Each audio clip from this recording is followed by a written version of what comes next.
Och tidigare idag så fick Aktuellt en exklusiv intervju med Julian Assange. Jag träffade honom för några timmar sedan och då sa han så här om kritiken från hjälporganisationerna. What was reported was that Amnesty was the leading organisation of that. The spokesperson of Amnesty has come out and said that that is not true, that there was one person in Amnesty who sent one email. This was then subsequently leaked out through the Wall Street Journal. So there is something a little bit unusual going on here. Now that said, there is a genuine issue that whenever you release an enormous quantity of records, in this case 76,000 out of 90,000, there is a chance that there will be extraneous information in there. Now, we asked ISAF, the International Security Assistance Force, to assist us with review via White House contact. That request is still open to the Pentagon to assist us for review for the 15,000. The Pentagon has said that they are not interested in harm minimization. But still, you're the one who have been publishing these documents. Are you not responsible for what you are publishing? It is simply not economically feasible if an organization, say such as the Pentagon, does not assist us to go through every single line of an enormous compendium like that. So we are in a difficult position where if we understand that publication of such extraordinary material which reveals the deaths of 20,000 people and how they died, if we understand and believe that that brings justice, then we also understand that the delay in publication is a delay in justice, and a delay in justice is justice denied.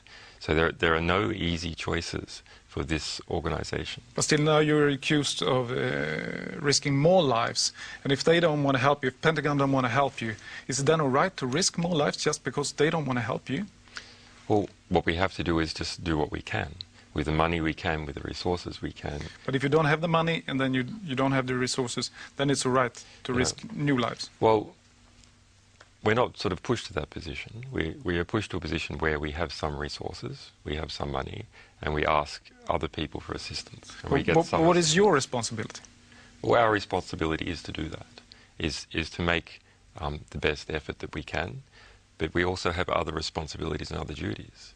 We have a duty to all the people who can benefit from the release of that information. We are talking about information that derives from a war that is killing hundreds of people per week.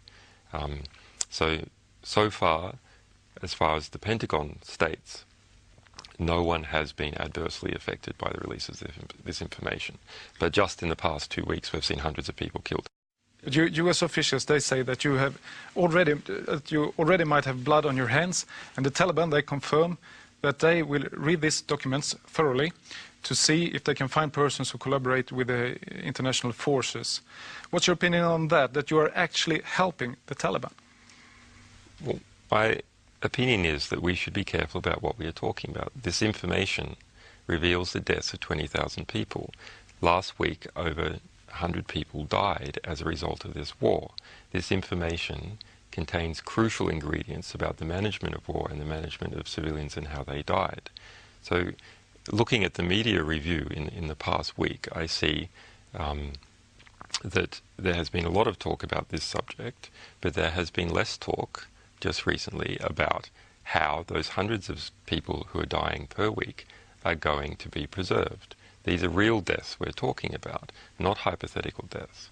In relation to the statement by the Taliban was actually, if you read it in detail, quite reasonable. Now we have to be careful because the Taliban is actually differing groups of Afghani rebels that are given that one name.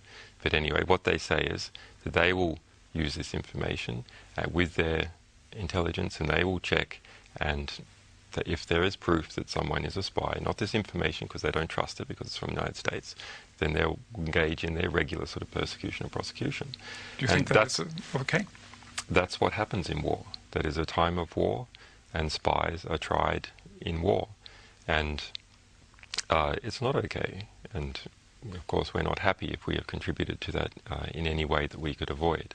But if we look at this in a larger philosophical context, this information is so valuable that if it was a choice, which fortunately it's not, but if it was a choice between publishing all of it without any sort of harm minimisation review which we engaged in, or publishing none of it, of course we would publish all of it, because the number of lives potentially saved by this information is in the thousands, tens of thousands, whereas so far, 2 weeks after the publication, the Pentagon states, as far as it knows, no one has been killed by it.